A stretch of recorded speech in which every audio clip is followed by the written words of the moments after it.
Alors, avant d'entendre Paul-Antoine, on va commencer par la présentation de Bruno Dupont et de Maxime Godefirnon, qui vont nous présenter une communication intitulée Interpréter la poésie par le jeu ou Interpréter le jeu par la poésie, herméneutique et poésie gamer. Et dans ce cadre, ils vont nous proposer une approche comparative qu'ils vont appliquer à 4 recueils de poésie gamer en allemand, en anglais et en français. Alors, Bruno Dupont est docteur en littérature allemande. Il est maître assistant attaché au service de soutien à la recherche et aux innovations de la Haute École de la ville de Liège. Il est également chercheur post-doctorat au sein du Mint Lab qui fait partie de l'université de Leuven. Il est aussi membre du Centre d'études allemandes à l'université de Liège. La thèse qu'il a réalisée porte sur la représentation de l'ordinateur de la littérature allemande actuelle. Alors, dans ce cadre, il s'est intéressé notamment aux jeux vidéo et à leur présence dans les œuvres littéraires écrites. Et il travaille également sur les liens qui existent entre jeux vidéo et pratique du gambling, et il organise des dispositifs d'animation socioculturelle.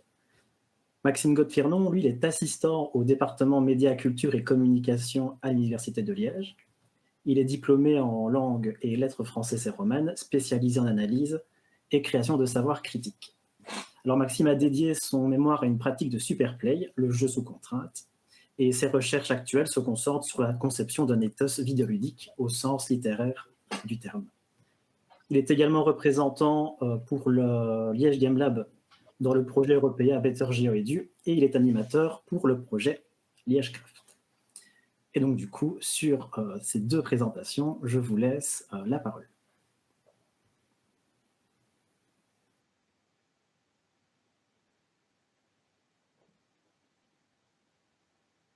Bruno, est-ce que on t'entend?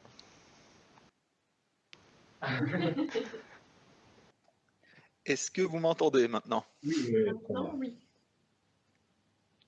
Ok. Je vais partager l'écran.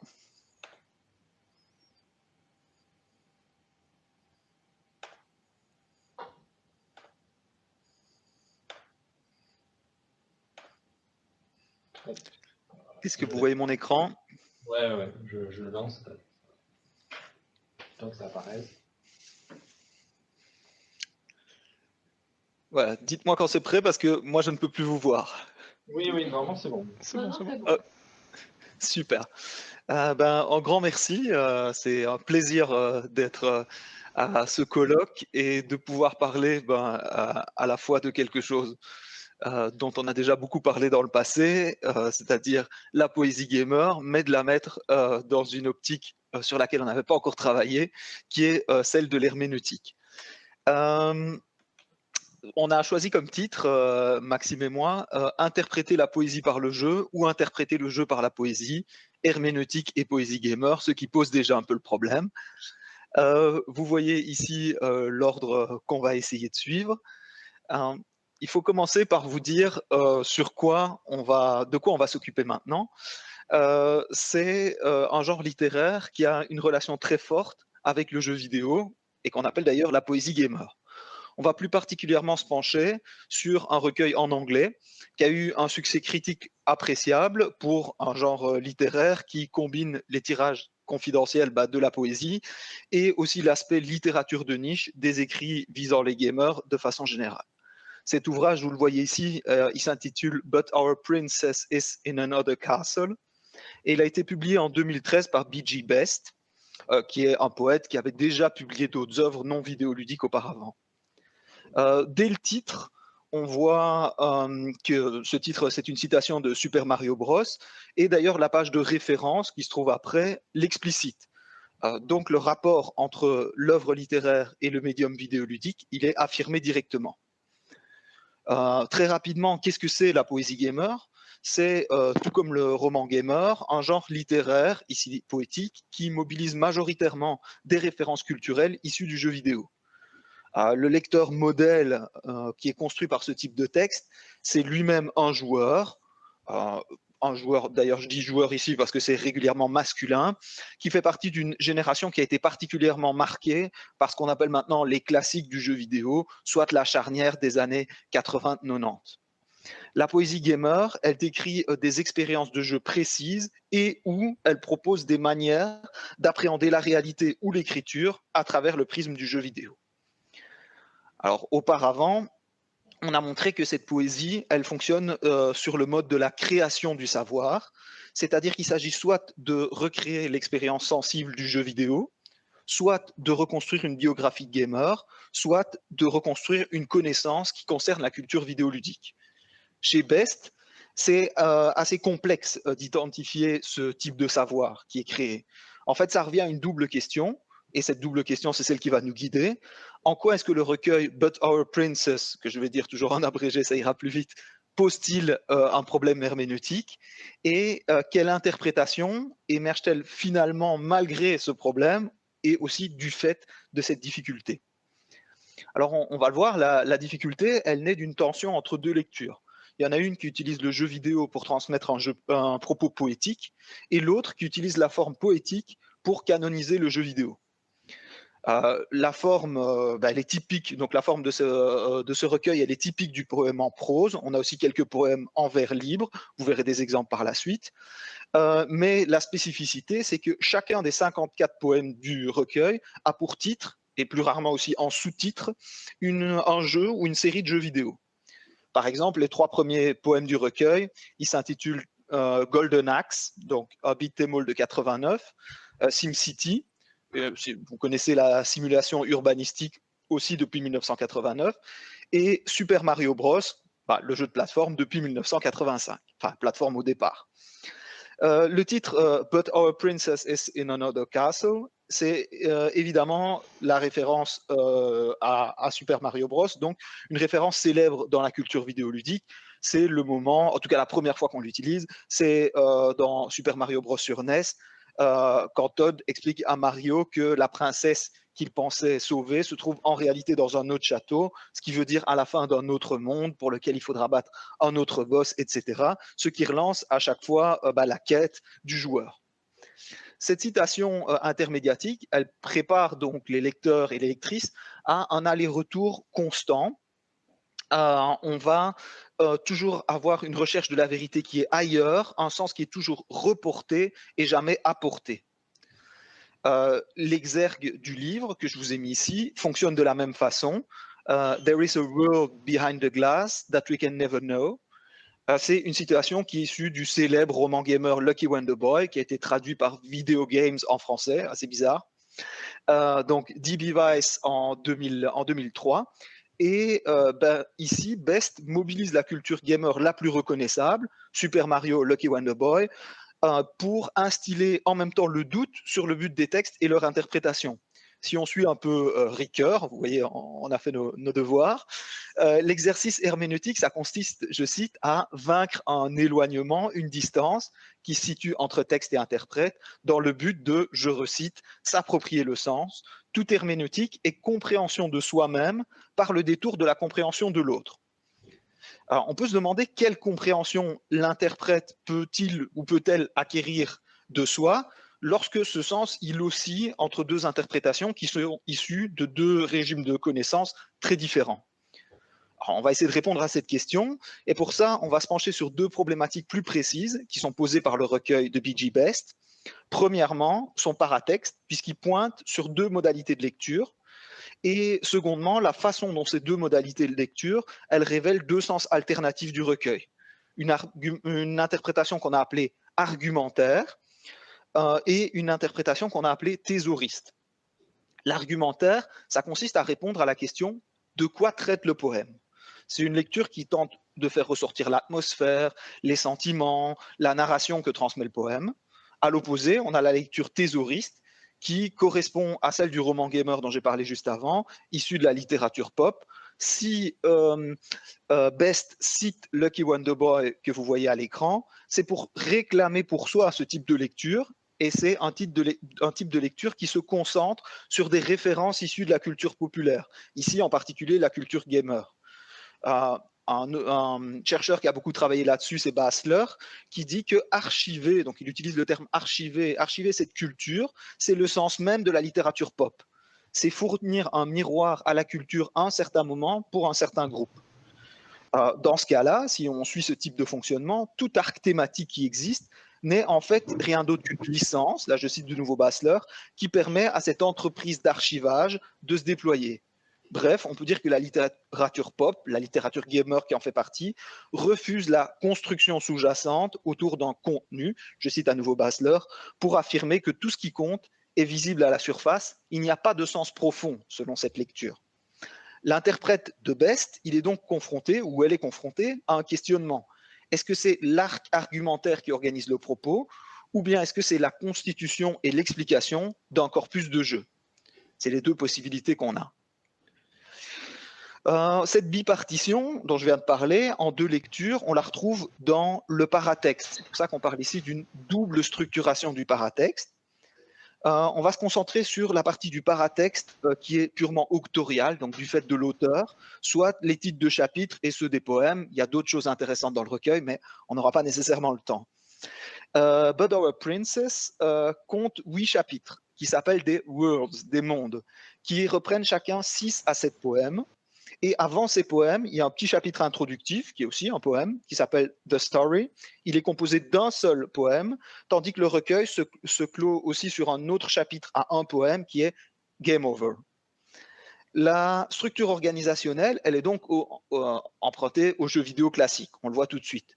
Cependant, si on regarde d'un peu plus près, on voit que les noms des mondes, ils font clairement référence à une organisation qui est thématique et chronologique, donc pas vidéoludique. On commence par un Beginning World, qui est une référence à l'enfance, et puis un Hurt World qui est consacré aux amours adolescentes et aux amours de jeunes adultes, un Map World qui relate des voyages initiatiques, etc., etc. Et on termine finalement par un Dark World qui est lié à la vieillesse et à la mort, et enfin un Light World qui parle de la divinité, de la métaphysique et de l'au-delà. Enfin, comme on l'a déjà noté, les titres de chacun des poèmes, ce sont des jeux, mais il y en a quelques-uns qui reviennent un peu sur la motivation thématique et biographique. Par exemple, on a Our Year in Atari, notre année en Atari, ou Psalm GoldenEye 007, donc un psaume qui serait dédié ou en référence à l'agent 007. Avant même de s'attaquer au contenu des poèmes, on a une alternance de deux lectures, donc rien que dans le paratexte, qui conduit notre interprétation préalable, puisqu'on sait que l'interprétation, elle se fait par actualisation successive et pas uniquement à la fin de la lecture. Cette interprétation, elle est conduite à tout lire en double. On pourrait penser que Journey, puisqu'il y a un des titres, c'est Journey comme le jeu vidéo, ça pourrait signifier un récit de voyage. Don't Go Alone, ça pourrait être un appel à l'être aimé, etc., etc., surtout qui se trouve dans un chapitre sur l'amour. Donc ce type de relation entre titre et contenu, ou ici entre titre et sous-titre, c'est une tâche importante de la titrologie. Alors la titrologie, l'étude des titres, on peut se référer à Makovska, qui a fait une revue des travaux dans ce domaine-là, et qui met en évidence que le domaine il s'est polarisé autour de la relation entre titre et co-texte, c'est-à-dire le reste du texte. Le titre, il a, et là je cite Makovska, une fonction pré-signal complexe. Il est vu par certains comme faisant partie du co-texte, et par d'autres comme un texte à part entière. Alors cette tension, elle a au fil du temps été résolue, et maintenant on considère le titre comme un élément autonome mais pas indépendant, là je cite Hooke, du co-texte. Et Hooke prévient qu'il ne faut pas méconnaître l'autonomie syntaxique du titre, ni sous-estimer sa dépendance sémantique du co-texte. On voit qu'on est sur une corde raide entre deux possibilités. Les relations que le titre peut entretenir, elles ne se limitent pas à ce qu'il tisse entre lui et son co-texte. Il peut renvoyer à d'autres titres, d'autres co-textes. C'est ce qu'on appelle les phénomènes, avec Hooke, d'intertitularité. Eh ben, les titres de But Our Princess, ils relèvent de cette intertitularité. Ils renvoient à d'autres titres de jeu et ils posent la question du rapport au contenu du jeu. Avant de nous attaquer à ce rapport, on va retenir donc de façon générale qu'en littérature, le titre dirige la lecture du co-texte et le co-texte détermine en retour le sens du titre. Il y a un rapport dialectique entre les deux. Une dernière étape qui sera importante pour nous dans ces jalons de la titrologie, Genette synthétise 4 fonctions du titre, une qui est obligatoire, c'est l'identification de l'œuvre, et 3 qui sont facultatives, la désignation du contenu, la mise en valeur de l'œuvre et désignation de la forme. On a donc des titres thématiques, ça c'est pour le contenu, et des titres formels ou génériques qui actualisent la fonction de la désignation de la forme. Alors, le fait de problématiser ou de faire échouer le rapport entre titre et contenu, ce n'est pas une spécificité de notre recueil. Mais ici, ça devient vraiment un système. Si on reprend les différentes catégories, à première vue, chaque titre désigne un jeu vidéo avant de désigner le poème. La fonction d'identification, elle est problématique. Il renvoie à autre chose que le contenu du texte. La fonction de désignation de contenu est problématique. Et ça renvoie aussi à une forme qui est fondamentalement différente de celle du texte, c'est-à-dire une forme qui se présente comme un jeu vidéo sans en avoir les caractéristiques médiatiques, du moins apparentes. Donc on a aussi un problème sur le point de vue formel du texte. Et finalement, il n'y a que la fonction de mise en valeur qui est indéniable. Elle souligne en fait l'apparence des poèmes, ou l'appartenance, pardon, des poèmes à la culture vidéoludique, ce qui évidemment est contre-intuitif, et donc ça attire l'attention sur eux. Et ensuite, elle relie les poèmes à des jeux qui sont considérés comme classiques ou particulièrement réussis, particulièrement connus, ce qui attire normalement une certaine bienveillance sur eux pour qui partagent les codes de la culture vidéoludique. Une fois qu'on a passé ce moment de mise en valeur, on peut se demander quelle compréhension du poème le titre permet, quelle compréhension du poème le titre implique. En retour, comment est-ce que le poème permet d'interpréter le titre? La lecture modèle qui est proposée par But Our Princess, c'est en grande partie une tentative d'élucidation de ce rapport entre texte et titre, selon le processus d'aller-retour que les titrologues ont déjà défini. L'accumulation de ces allers-retours sans réponse, elle va donner naissance à une tension qui est celle de l'interprétation du texte. Et cette tension, elle s'établit particulièrement entre deux pôles qui sont deux modes de lecture. Un mode qu'on appellera ekphrastique et l'autre qu'on appellera allégorique. Qu'est-ce que ça veut dire ekphrasis? Dans son sens actuel en tout cas, ça désigne, ici je cite Heffernan, avec un H d'ailleurs devant le E, c'est the verbal representation of graphic representation. Donc la description détaillée d'une œuvre visuelle qui est enchâssée dans un texte souvent narratif, ici à dominante poétique.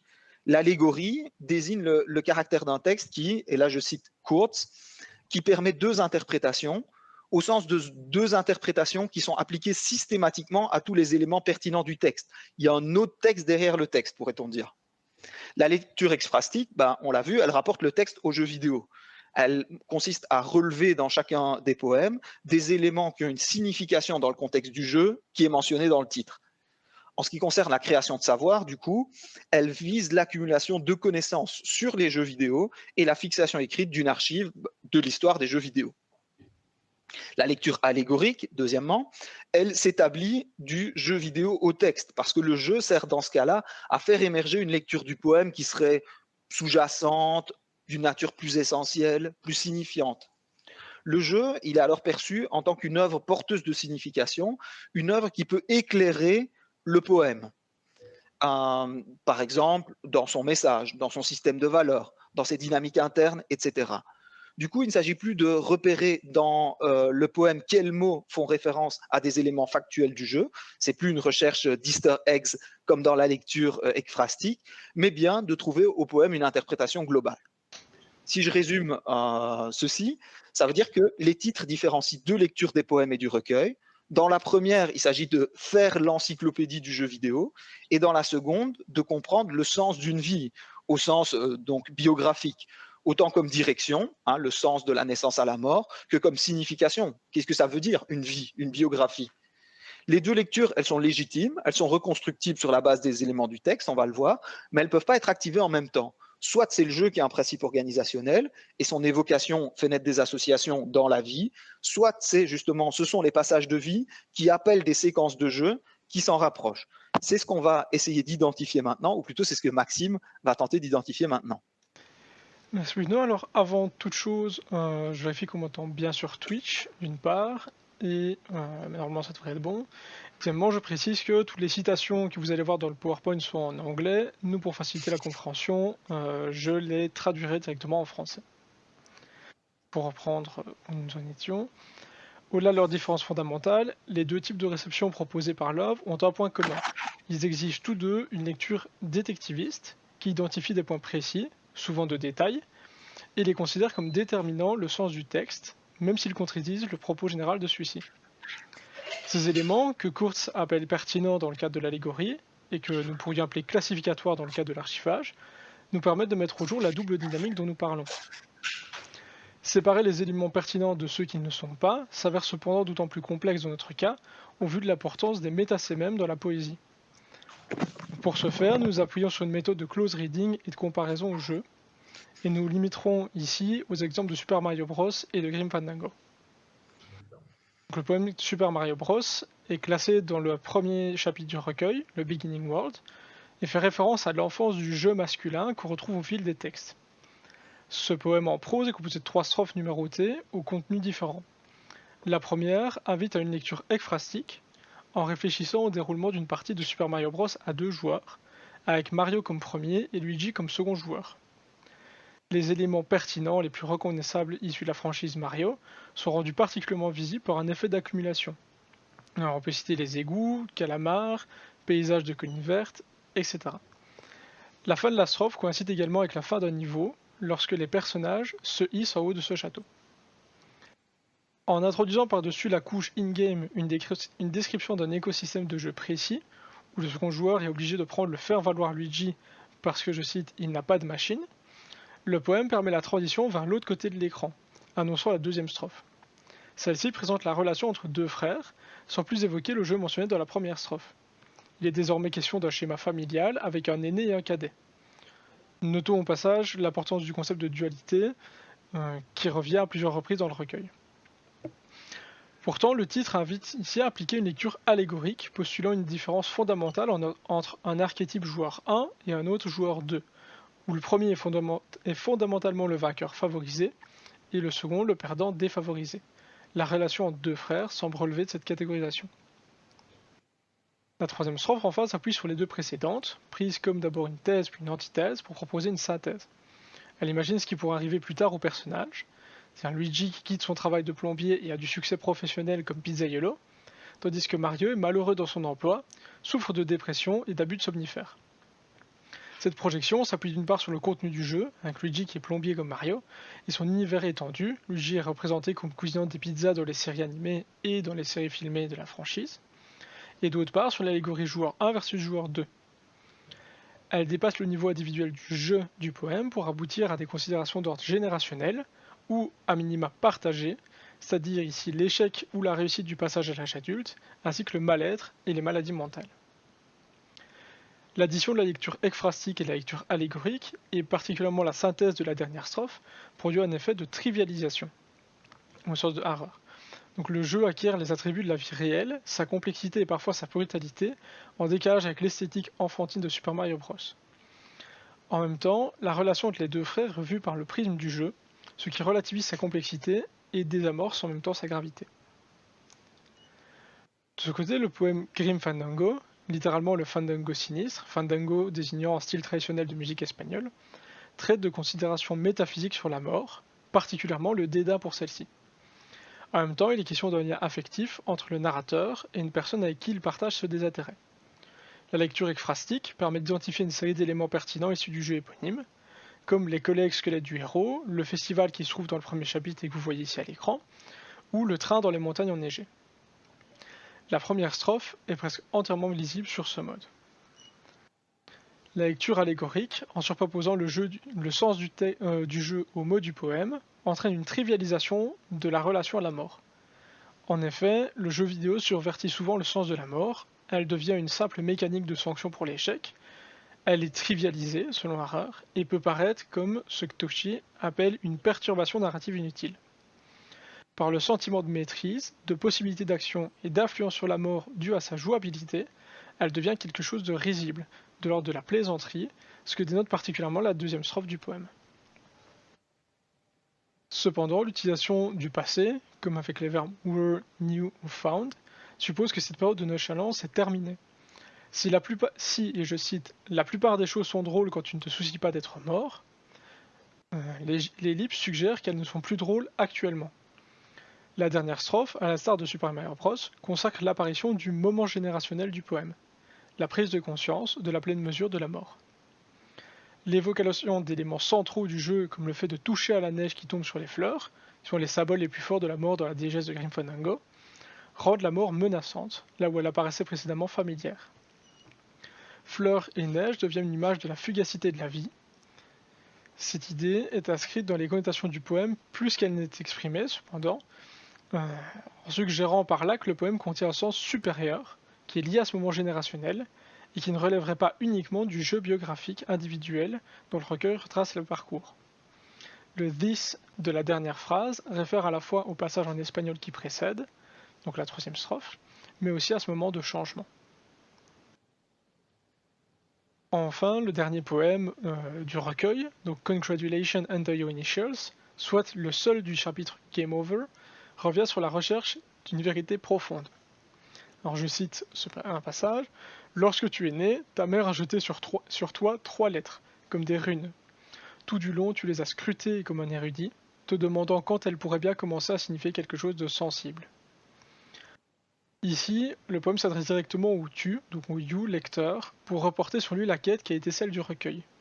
C'est-à-dire une suite de poèmes dit-elle quelque chose de sensible sur l'expérience de vie, ou n'est-elle qu'une accumulation de références intéressantes en tant qu'information, mais qui ne rendent pas l'essence de l'évolution d'une personnalité au fil du temps. Étonnamment, ici, la conclusion évite la référence à des jeux vidéo définis, leur préférant comme élément pertinent des objets de la vie quotidienne, comme un sweatshirt, une vieille voiture qui a besoin de nouveaux freins, ou de la pizza surgelée. Entrez vos initiales, également, fait bien référence à la culture de l'arcade, mais les personnes citées dans ce poème, et qui ont leur nom à ce panthéon, ne sont pas issues du jeu vidéo, ce sont plutôt des actrices, des philosophes, des explorateurs, des rois et des reines, et le Saint Jésus-Christ. On pourra en conclure que le jeu biographique délègue maintenant au tu interprétatif la tâche d'appliquer à lui-même la méthode développée au cours du texte, c'est-à-dire trivialiser, via le recours à la culture populaire et à des références générationnelles, la question du sens de la vie et de l'intelligibilité d'une biographie. En tant que cercle herméneutique, le recueil affiche peut-être ici sa possibilité de bouclage. C'est-à-dire que de 2 lectures irréconciliables pour l'interprétant, qu'on a formulées ici comme argumentaire et thésauriste, ou biographique et encyclopédique, ou encore allégorique versus ekphrastique, un individu peut de cela créer un moyen unique et ponctuel d'ordonner sa propre existence. En invitant le lecteur ou la lectrice à faire de même, c'est-à-dire mobiliser ses références personnelles pour avoir prise sur son récit de vie, le texte propose une auto-herméneutique, où l'interprété est l'interprétant. Donc plutôt que de comprendre le texte par le soi et d'agrandir ce soi de la signification ainsi extraite, il faut alors comprendre le soi par le sien, c'est-à-dire par son archive personnelle, et agrandir sa compréhension de soi-même par une indexation précise du fouillis biographique, qui la rend traitable et d'une façon unique à chacun, compréhensible. Merci de nous avoir écoutés.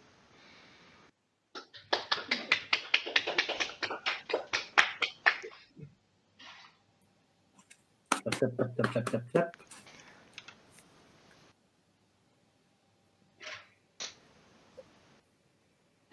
Merci beaucoup Bruno, merci beaucoup Maxime.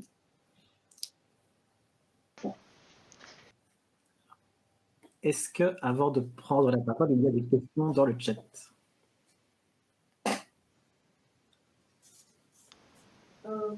Pour le moment, non. Si c'est à moi que s'adresser la question, pour le moment, non, il n'y a que des compliments pour le moment. Pas encore de véritables questions. Je répète au chat que si ils souhaitent poser des questions, je les répercuterai. Donc n'hésitez pas à le faire maintenant. S'ils préfèrent dire des compliments, ça va aussi. Bruno, c'était bien, mais on a perdu tout le monde. Non, il y a des compliments et des compliments. Donc, du coup, moi, en attendant, j'ai une question pour vous. En fait, en vous écoutant, dans la manière dont vous avez présenté justement la manière et la méthodologie finalement pour analyser ces recueils, j'ai très vite eu en tête en fait que ces modèles pouvaient en fait figurer des outils pour interpréter directement les œuvres vidéoludiques. C'est-à-dire qu'en fait, la manière dont vous interprétez ces recueils, en fait, ça pourrait être directement la manière dont on pourrait interpréter un jeu vidéo. Je fais par exemple référence à la lecture détectiviste dont vous avez parlé, mais aussi à votre modèle de lecture argumentaire, de lecture thésauriste. Et donc je trouve que la manière dont ici vous proposez d'analyser un objet finalement qui est littéraire, dans quelle mesure il ne pourrait pas directement être appliqué au service de l'étude des jeux vidéo sans passer par l'objet poétique. Et donc, en gros, pour concrétiser un peu la question dans laquelle je me suis perdu, je prends l'exemple de l'ekphrasie, par exemple. Est-ce que justement le fait de demander à des joueurs de créer des ekphrasis de leur jeu sans passer forcément par la forme poétique, est-ce que ce ne serait pas déjà une forme d'analyse du jeu qui pourrait mobiliser dans des contextes, par exemple, scolaires ou dans les communautés justement de joueurs? Oui, je pense, pour apporter une partie de réponse, peut-être que Maxime en aura une autre. J'ai effectivement l'impression, d'une part, peut-être pour revenir sur le processus dans lequel on a créé cette communication, on s'est très vite posé la question de ce qu'on allait analyser, et on s'est rendu compte que, par exemple, avec les titres de jeux aussi, il y avait un chantier énorme sur lequel on s'est promis de travailler par après. Donc, en fait, tout le versant qu'on a fait ici sur un petit objet qui est peut-être facile à circonscrire, qui est assez étrange pour pouvoir être analysé en profondeur, ça ne doit pas cacher le fait qu'effectivement, il y a quelque chose à faire sur la titrologie des jeux vidéo. Donc ça, c'est le côté titre. Et alors, sur le côté analyse, oui, il me semble que le fait de passer par la description de ce que je fais, ce que je vois, etc., à l'écran, donc de commencer par une étape descriptive du jeu vidéo, ça me semble nécessaire avant de rentrer dans des analyses qui sont plus du niveau idéologique, comme on a vu par exemple dans la communication keynote d'Olivier Mocco. Donc j'ai l'impression que ça devrait être une des étapes d'une analyse d'un jeu vidéo, oui. Et pour compléter aussi une réflexion qu'on a eu pas mal, ça permet de réfléchir en fait quand on décrit un jeu vidéo et quand on en parle, ça pose aussi la question de quels sont les éléments pertinents, et ça permettrait aussi, en demandant à des gens par exemple en classe comme tu le proposes, de décrire un jeu, ça permettrait de demander qu'est-ce qui va ressortir de tel ou tel jeu, est-ce qu'il y a des différences dans les jeux. Nous, notamment en prenant l'exemple de Super Mario et de Grim Fandango, on a réfléchi pendant tout un temps à la question des ludem de Hansen, donc les éléments minimaux de jeu qui reprennent une composante mécanique, une composante, donc au niveau du gameplay, une composante visuelle et une composante sonore. Ça marchait très très bien avec Super Mario pour la plupart, mais d'un autre côté, pour un jeu comme Grim Fandango, ça marchait pas du tout. Parce que les éléments qui venaient étaient vraiment beaucoup plus des éléments de décor ou de narration, mais pas du tout des éléments de gameplay. Ce qui permettait de mettre en évidence sans doute de mettre en évidence des différences au niveau de la construction de la narration. Est-ce que ça porte plus sur une narration enchâssée? Est-ce que c'est beaucoup plus une narration par le gameplay, par l'environnement, ce genre de choses? Du coup, poser la question de ces éléments pertinents et lesquels sont-ils et comment les identifier dans tel ou tel jeu pour pouvoir ensuite les décrire et décrire le jeu et réfléchir, le penser. Ça pose, il me semble, pas mal de questions sur ça, sur la construction des jeux, etc. Super, merci. Si jamais je me permets d'intervenir, il faut dire que Esteban a posé une question dans le chat, mais vu que tu as le privilège d'avoir un micro, je t'invite peut-être à la poser oralement, sauf si ton micro a décédé et que tu souhaites que je la répète, mais...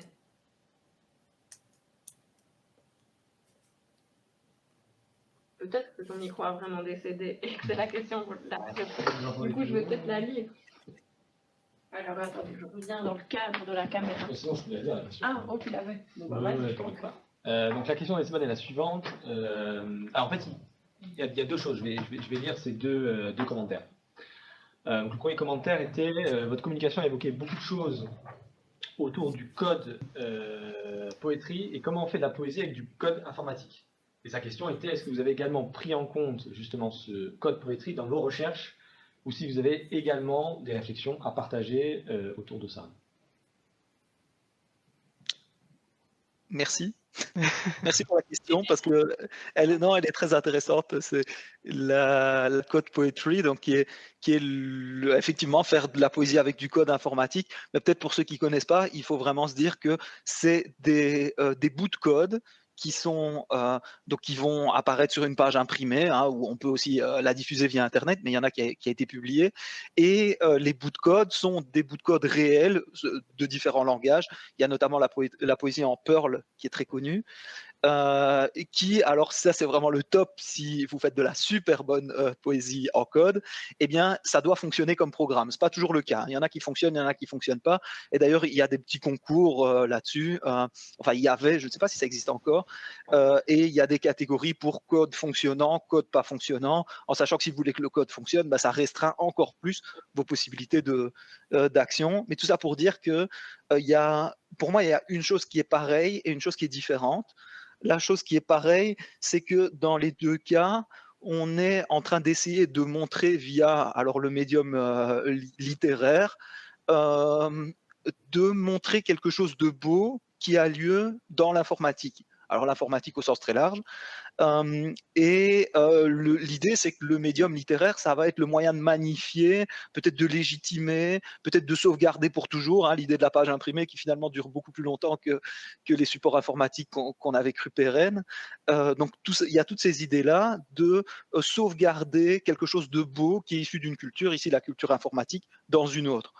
Par contre, ce qui me semble différent, c'est que dans la poésie gamer, donc comme on l'entend ici, il n'y a pas cette référence au langage. La poésie, donc la poésie en code, elle se centre sur la beauté du langage et sur le fait qu'il y a toujours que ce langage en code, il veut dire quelque chose à un autre moment. C'est-à-dire, il veut dire des actions que la machine peut effectuer. Donc là, ici, dans la poésie gamer, à mon sens, on est plutôt sur une beauté qui est celle des images ou celle de l'action, tandis que de l'autre côté, on est sur une beauté qui est celle de la langue, un peu dans l'idée de l'hermétisme en poésie ou quelque chose comme ça. Donc voilà, là, ce serait la différence entre les deux. Évidemment, ce serait super intéressant de les analyser côte à côte, mais je pense que certaines choses qu'on dit ici ne seraient pas valables sur de la poésie en code.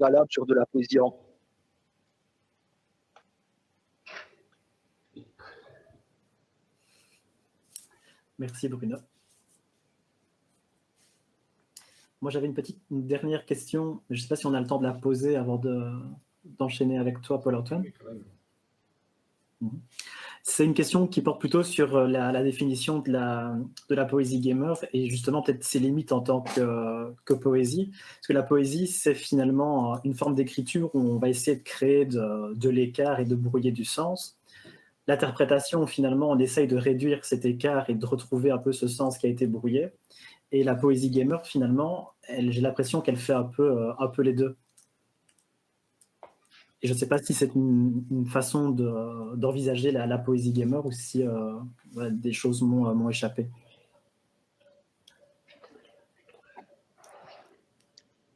Est-ce que tu peux peut-être répéter la partie question de la question? Donc, en gros, est-ce que la poésie gamer, c'est toujours de la poésie, dans le sens où la poésie cherche à créer de l'écart et d'une certaine façon, en fait, la poésie gamer, elle réduit aussi cet écart.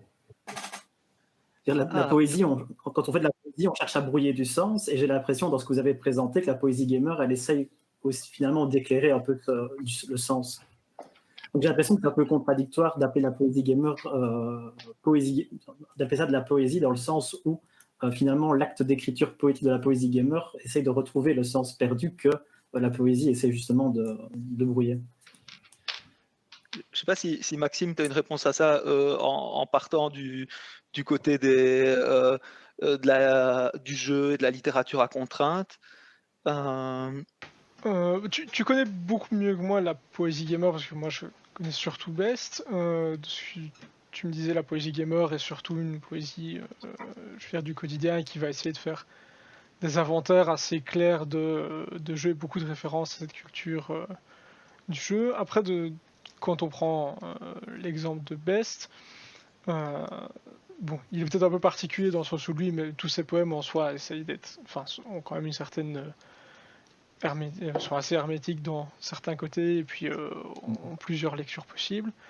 Et alors tu me dis si je me trompe pour le reste de la poésie gamer, mais il y a cette question, je pense, du prisme et de la référence partagée, c'est-à-dire que si j'ai pu faire le test avec 3 amis qui sont beaucoup moins versés dans la culture vidéoludique, en prenant n'importe quel poème de Best sans connaître le titre, et ou sans, même avec le titre, sans avoir joué au jeu en question, on se retrouve vraiment dans quelque chose de très hermétique et qui semble vraiment échapper à la lecture, qui semble très, très flou, un peu dans ce qu'on pourrait retrouver chez Apollinaire, où il y a des jolies images de jolis mots et du sens qu'on voit un peu délétère comme ça, mais qui ne nous apparaît pas, il nous faut des clés de lecture. Et c'est vraiment cette question de l'intertitularité qui va permettre de d'abord, il me semble, débloquer le sens en ramenant une première fois à ça comme de la poésie gamer, donc quelque chose de, je veux dire, une première lecture ekphrastique où on va se rendre compte, ah non, finalement, il parle peut-être pas de choses aussi obscures, il parle concrètement de jeux vidéo, et puis qui va, c'est en tout cas nous comme ça qu'on les a lus en partie, c'est une fois qu'on a vu cette lecture ekphrastique et qu'on a une clé de lecture et un point d'ancrage du connu, pouvoir se dire, ok, il parle peut-être pas que de l'ekphrastique et il fait pas que d'écrire un jeu vidéo, là il va plus loin et il rebrouille les pistes. Maintenant, Bruno, tu peux me confirmer ou affirmer si c'est la même chose dans le reste de la poésie gamer, mais j'ai l'impression que c'est moins évident que chez Best. Ouais, je pense que tu as raison. Donc il y a donc ce côté clé de lecture. C'est marrant parce que pour revenir à ce que Gaël demandait, finalement on se rend compte que ce qui est herméneutique versus ce qui est transparent, ça dépend vraiment du code dans lequel on est. Et comme ta petite expérience le montre, ça dépend aussi du public qui va être récepteur. Et aussi pour dire qu'il y a certains poèmes gamers qui sont plus, je veux dire, qui sont plus une transposition de un à un, vraiment un essai de décrire exactement ce qu'on voit à l'écran et ce qu'on ressent en faisant les actions. Je pense à la poésie de Flynn Barkan, que je vais mettre dans le chat. Et là, c'est vraiment, je veux dire, si on connaît le jeu, on peut pas postuler 2 niveaux de lecture. En tout cas, moi, j'en ai pas trouvé. Mais en même temps, cette poésie-là, je pense, s'éloigne pas tellement de la poésie de façon générale, mais seulement d'une poésie qui est actuellement un peu le mode de lecture qu'on privilégie ou qu'on estime être celui de la poésie. Donc il y a toute une frange de la poésie, et là je sors tout à fait de la poésie gamer, qui a pour but d'être comprise rapidement, d'être apprise rapidement et de ne pas être hermétique. Et peut-être que c'est ce que tu disais avec Apollinaire, il y a un genre de grille de lecture peut-être depuis le modernisme, qui est que la poésie doit absolument, pour être bonne, être hermétique, et c'est vrai pour un certain nombre de poèmes, mais c'est pas vrai pour un certain nombre d'autres. Et peut-être que ce genre de poèmes, qui sont un peu des poèmes du quotidien des gamers, c'est justement ce retour ou cet affleurement d'une poésie pour la vie de tous les jours. Bon, ça, là, je postule librement.